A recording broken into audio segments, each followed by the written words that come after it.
नमस्कार श्रोताओं, मैं अदिति गौड़ रेडियो जागो 90.4 एफएम के इस विशेष प्रसारण में आप सबका स्वागत करती हूँ, अभिनंदन करती हूँ। श्रोताओं, आज अंतर्राष्ट्रीय महिला दिवस है। इस विशेष अवसर पर हम आज एक विशेष डिस्कशन के लिए, एक परिचर्चा के लिए हम आज यहाँ मौजूद हैं। अगर मैं आपको बताऊं तो आज से लगभग 117 साल पहले महिलाओं के अधिकार, जैसे वोट देने का अधिकार, उचित वेतन का अधिकार, इन सब के लिए महिलाओं में एक जागरूकता पैदा करने के लिए इस महिला दिवस की शुरुआत हुई थी, जब अमेरिका के न्यूयॉर्क शहर में महिलाओं ने एक मार्च निकाला था इसके पक्ष में। इसके बाद 1911 में 19 मार्च को ही कुछ यूरोपीय देशों में, जैसे जर्मनी, डेनमार्क, ऑस्ट्रिया, स्विट्जरलैंड में इस दिन को मनाया गया। रूस में भी 8 मार्च 1917 को महिलाओं ने अपने अधिकारों के लिए आवाज़ उठाई, मगर इसके बाद कई वर्षों के संघर्ष के बाद 1975 में महिला दिवस को संयुक्त राष्ट्र ने 8 मार्च के दिन मनाए जाने की मान्यता दी। ये एक लंबे संघर्ष के बाद इस दिन को मान्यता मिली। तब से हर साल 8 मार्च को अंतर्राष्ट्रीय महिला दिवस मनाया जाता है और इस दिवस की एक ना एक थीम होती है और इस साल की थीम है एक्सेलरेट एक्शन। तो इस थीम के साथ इस खास परिचर्चा के लिए हमारे स्टूडियो में हमने कुछ मेहमान को आमंत्रित किया है। आप सभी का रेडियो जागो 90.4 एफएम में एक बार फिर से स्वागत है, अभिनंदन है। डॉक्टर नमिता त्रिपाठी, हम सबसे पहले आपसे बात करेंगे। नारी शक्ति, हम महिला दिवस की बात करते हैं तो हम नारी शक्ति की बात करते हैं। आपके सोच में, आपके विचारों में नारी शक्ति कितनी सार्थक है, ये आज के दौर में कितना मीनिंगफुल है? ये नारी शक्ति हमेशा से ही बहुत प्रासंगिक रही है और चाहे हम अपने पुरातन समय से लें या आज के समय में लें, नारी हमेशा समाज की रीढ़ रही है।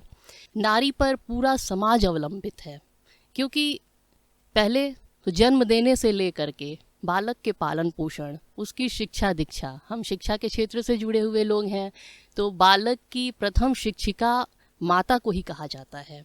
तो माँ के रूप में, शिक्षिका के रूप में, मित्र के रूप में, पत्नी के रूप में, हर प्रकार से एक महिला समाज की रीढ़ है, अपने समाज को अपना योगदान देती रही है। हमारे प्राचीन भारतीय संस्कृति में अर्धनारीश्वर की संकल्पना भी रही है, जिसमें नारी और पुरुष एक दूसरे के पूरक माने गए हैं। तो नारी शक्ति तो है ही। हम आपकी छात्राओं से थोड़ा बात करेंगे। हमारे बीच में है लकी तिवारी। लकी, आप बीएड की छात्रा हैं। आप बताइए, आप कॉलेज जाते हैं, आप छात्रों के साथ पढ़ते हैं, छात्राओं के साथ पढ़ते हैं, वहाँ के एनवायरनमेंट को, वहाँ के माहौल को आप कैसे समझते हैं, कैसा मानते हैं, कितना सुरक्षित है आपके लिए वो? एक्चुअली बचपन से कोएड ही पढ़ी हूँ जी, तो मेरे लिए ये एनवायरनमेंट कुछ ज़्यादा दिक्कत नहीं करती है जी, मुझे अच्छे लगते हैं जी। और ख़ास करके मेरे बीएड डिपार्टमेंट के जो फर्स्ट सेमेस्टर के स्टूडेंट, सेकेंड सेमेस्टर के स्टूडेंट्स हैं, जिनके साथ मैं रहती हूँ, मुझे बहुत कंफर्टेबल फील करते हैं। और जो बॉयज़ हैं वो बहुत, हमारी क्लास के जो बॉयज़ हैं वो बहुत हेल्पफुल हैं। हम लोगों को कभी भी कहीं भी ज़रूरत होती है तो वो लोग हमारे बहुत हेल्प करते हैं। ज्योति यादव, आपसे बात करेंगे। आप भी बीएड कर रही हैं, सेकेंड सेमेस्टर आपका भी है। आप बताइए, आप विद्यालय में या घर से विद्यालय जाने में, आप सुरक्षा की ही बात हम कर रहे हैं तो पहले यही समझें कि कितना सुरक्षित आप अपने आप को पाती हैं? यहाँ तो हम अपने आप को सुरक्षित ही महसूस करते हैं, क्योंकि हम यहीं के निवासी हैं और हम माता पिता के साथ रहते हैं। माता पिता के साथ रहते हैं। हमने बीए एमए सब यहीं से किया है और खुशनसीबी से मुझे बीएड कॉलेज भी यहीं मिल गया है रैंक के अकॉर्डिंग। और यहाँ सुरक्षा की बात है तो यहाँ जान पहचान बहुत ज्यादा है, तो इतना असुरक्षित मैं महसूस नहीं करती हूँ कभी तो। और मेरे माता पिता इतना रोक टोक भी नहीं करते हैं। हालांकि 10 बजे रात में 10 बजे, क्योंकि यहाँ पे सब चीजें जल्दी बंद हो जाती हैं, क्योंकि ये इतना बड़ा एरिया नहीं है, मतलब मेट्रोपॉलिटन सिटी नहीं है, तो 9 बजे तक सब अंधेरा हो जाता है। और ज्यादातर देखा गया है कि अशिक्षित लोग, जो मतलब शिक्षित लोग तो कम अपना बाउंडेशन में रहते हैं, लेकिन अशिक्षित लोगों की संख्या हमने ज्यादा देखी है। ललिता, आपसे बात करेंगे। ये जो 33% आरक्षण की हम बात कर रहे हैं, जो सरकार की महिला आरक्षण बिल है, इसको आप कितना प्रभावी, कितना कारगर मानते हैं?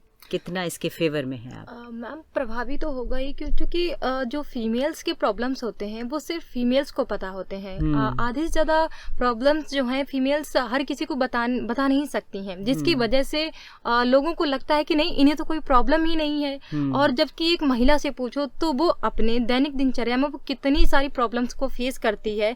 एक जो सबसे इस प्रकृति का वो बोल सकते हैं, प्रकृति का एक ऐसा नियम है जो महिला को हर मंथ फेस करना पड़ता है, तो वो समस्या भी पुरुषों को नहीं समझ आती है। बहुत सी फीमेल्स को ये मतलब आने पर मासिक चक्र आने पर उन्हें दर्द होता है, तो लोगों को ऐसा लगता है कि ये दिखावा करती हैं, ये ढोंग करती हैं। काम ना करने की वजह से जाने कितनी महिलाएं जो हैं पीड़ित रहती हैं, उन्हें चाहे कितनी भी तकलीफ क्यों ना हो, लेकिन फिर भी फैमिली को ये लगता है कि नहीं, ये काम करने की वजह से नाटक कर रही हैं। तो इस वजह से जो है ये 33% आरक्षण में सिर्फ एक महिला की जो पर्सनल प्रॉब्लम्स है उन्हें समझ पाएगी।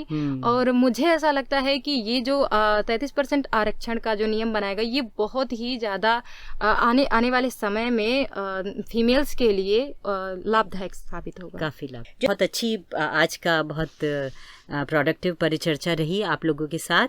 अंत में मैं कुछ लाइनें हैं जो एक किसी फिल्म से ही हैं, बोलना चाहती हूँ, जो मुझे खुद को बहुत सुंदर लगती हैं, बहुत पसंद हैं। तू खुद की खोज में निकल, तू किस लिए हताश है, तू चल तेरे वजूद की समय को भी तलाश है, जो तुझसे लिपटी बेड़ियां समझना इसको वस्त्र तू, ये बेड़ियां पिघाल कर बना ले इनको शस्त्र तू।